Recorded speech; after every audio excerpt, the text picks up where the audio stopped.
Hey guys, welcome back to General Chemistry.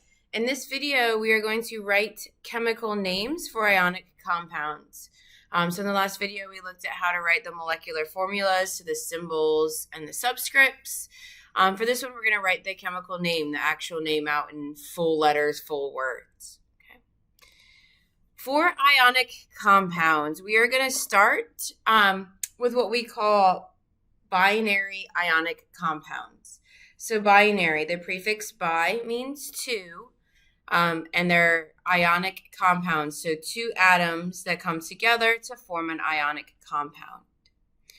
To write the binary ionic compounds, we're going to have the name of the metal first.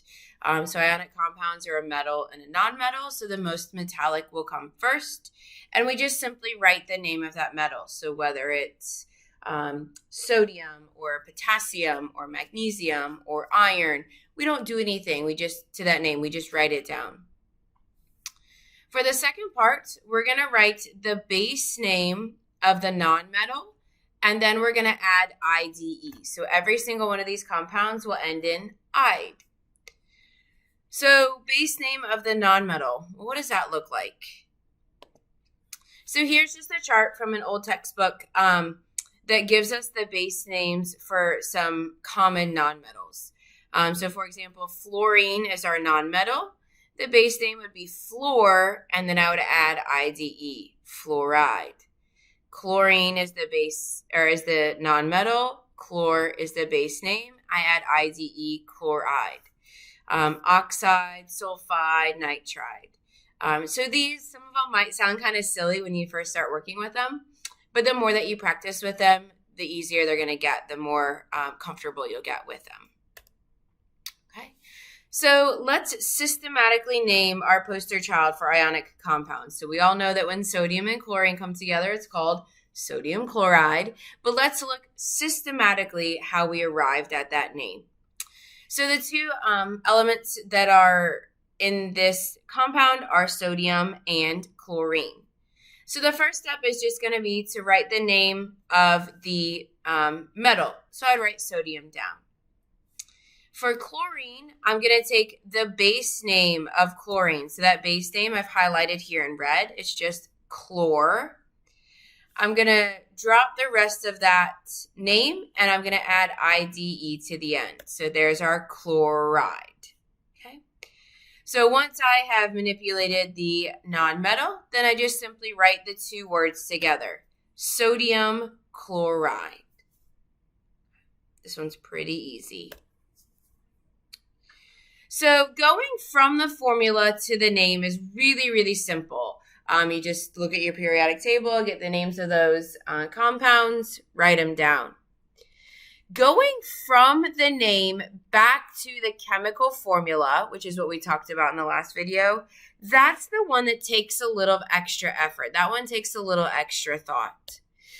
So let's look at a chemical name. Now that we know what chemical names are and what they're made of, let's look at a chemical name and try to get to the formula. So our chemical name is potassium bromide. Let's get to the formula. Okay, so potassium, I looked at my periodic table. I see that the chemical symbol for potassium is K. Bromide, well, if I look at the periodic table, I'm not going to find a bromide on the periodic table. But what am I going to find? A bromine, right? So bromine, the chemical symbol is Br. So that's step one, get the chemical symbols onto the paper. Step two is to consider the charges for those particular elements. So when I look at the periodic table, what is going to be the charge on potassium when it becomes an ion? It's in group 1. It has one valence electron. It gives it away. So it's going to have a +1. Okay. Looking at bromine, what's going to be the what's going to be the ion for bromine? So it's in group 17 or 7A. It has 7 valence electrons. It's going to steal one. So it's going to be a -1 charge. Okay. So step 1, get the symbols onto the paper. Step 2, predict the charges. And now step 3 is to write this as a neutral formula.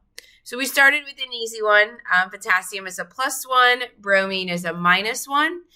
So when those come together, they can just simply come together as KBr. Okay, so that's going from the chemical name to the chemical formula. Let's try another one. I'm going to skip ahead to aluminum oxide. So go ahead and pause the video and see if you can predict the chemical formula for aluminum oxide.